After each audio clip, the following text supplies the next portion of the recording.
Hello friends, today I am going to dictate very important legal matter. The topic of the matter is on Bilkis Bano judgment of Supreme Court of India. 3, 2, 1, start. Respondent numbers 4 to 13 who had made applications to the first respondent state of Gujarat seeking remission of their sentences have been granted remission by the impugned orders dated 10/8/2022 while it is not known whether respondent number 3 had made any application to seek remission to the state of Gujarat as the same is not adverted to in the counter affidavit. The application seeking remission by respondent number 3 before the state of Gujarat has not been brought on record as he had filed his application before the state of Maharashtra. Respondent numbers 3 to 13 have been released pursuant to the orders of remission dated 10/8/2022 and set at liberty. We have now quashed the orders of remission. Since 10/8/2022, respondent numbers 3 to 13 have been the beneficiaries of the orders passed by an incompetent authority inasmuch as the impugned orders are not passed by the appropriate government within the meaning of section 432 of the CRPC. So long as the said orders impugned were not set aside, they had carried the stamp of validity and hence till date the impugned orders of remission were deemed to have been valid. Respondent numbers 3 to 13 are out of jail. Since we have quashed the orders of remission, what follows? In our view, the most important constitutional value is personal liberty, which is a fundamental right enshrined in Article 21 of our Constitution. It is in fact an inalienable right of man and which can be deprived of or taken away only in accordance with law. That is the quintessence of Article 21.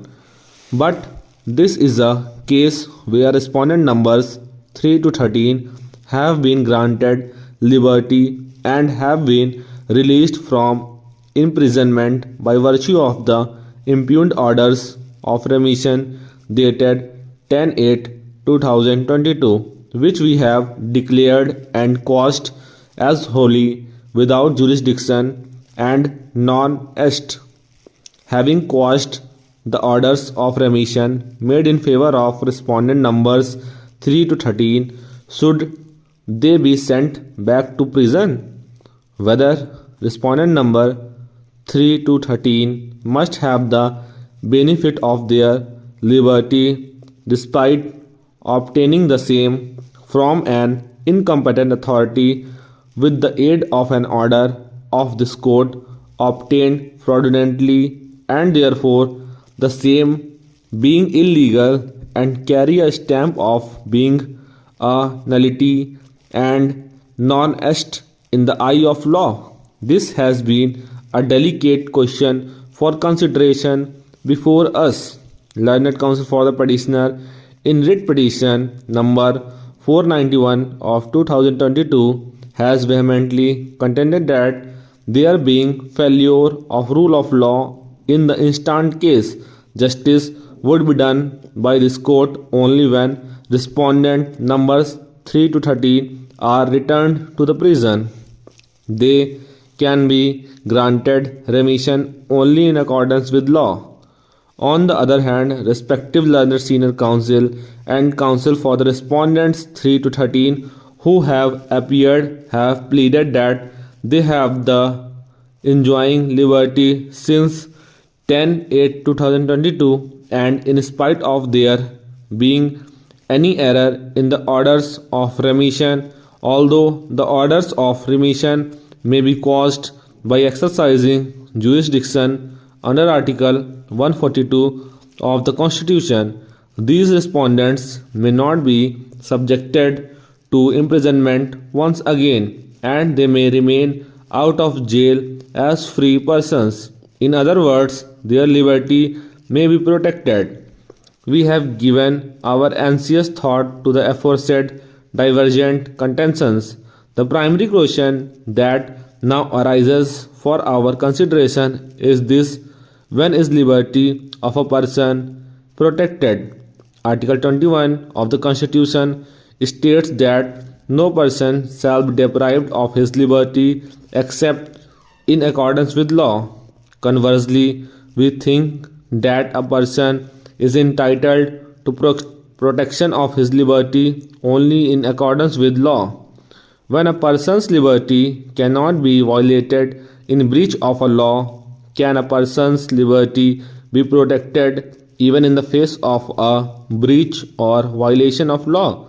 In other words, should rule of law prevail over personal liberty of a person or vice versa?